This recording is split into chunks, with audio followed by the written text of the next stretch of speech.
The 100th anniversary of China's Communist Party raises questions about what comes next for the world's #2 economy. Some of those questions lead to Hong Kong and whether China's tightened grip on the city could impact its future as a global financial hub. Roland Lim with this report. After the 2019 anti-government protests that rocked the city, Beijing has asserted itself with the national security law and electoral reform.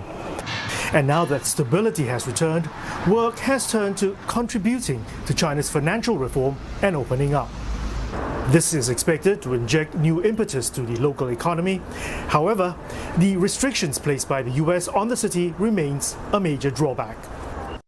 Charles Wong, chairman of the Hong Kong-based transmission and broadcasting services provider CMMB Vision, is hoping that trade ties between the US and China will improve, despite sanctions imposed on local and Chinese officials. Now we are lumped as another PRC company, so therefore we are subject to the same kind of scrutiny, and that means like extra procedures. And when we are going around and trying to identify partnership or looking for business and things like that, so that is an inconvenience. But international companies and expatriates are nervous about the security law. The American Chamber of Commerce is calling on the government to hold closed-door talks with representatives from the international business sector to explain what could constitute a violation under national security. I totally understand and share the concern. It's a new law, and we are all trying to get used to it and trying to understand it. But the principle is very simple. I think as long as people stay clear, from the very, very obvious subversion and sedition and some of the acts that actually is really anti-Hong Kong, I think people will be fine. Officials have played down the concerns, citing a recent survey that showed the number of foreign firms remained steady in the SAR at around 9,000 companies. Meantime, local businesses are called to grasp opportunities under national initiatives like the Greater Bay Area, linking up Hong Kong, Macau, and 9 other neighboring Guangdong cities.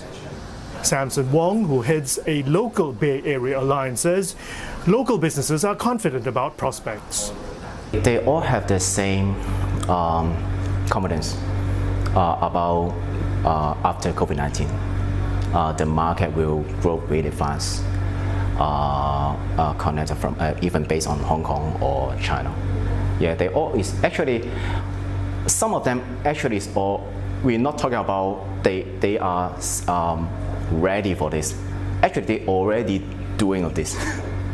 Because some of them or the community group, they already, based on COVID-19, some restructure their business strategy. Even a lot of new startup business based on the COVID-19 come up built up in Hong Kong already.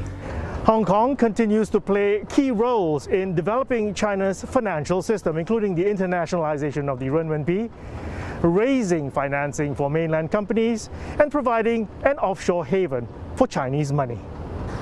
Former Transport and Housing Minister Anthony Cheung believes that despite a growing number of Hong Kongers planning to leave, it's too early to give up on the city.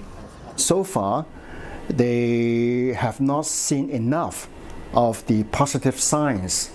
You need reassurance. And so it takes time. We had a very serious high fever over the last 2 years. But I think it takes determination, it takes good senses of people to recover. And we need to build a premise whereby people could re-establish hope.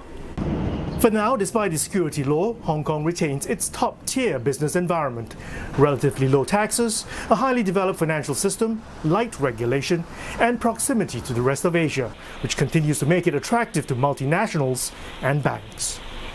Roland Lim, CNA, Hong Kong.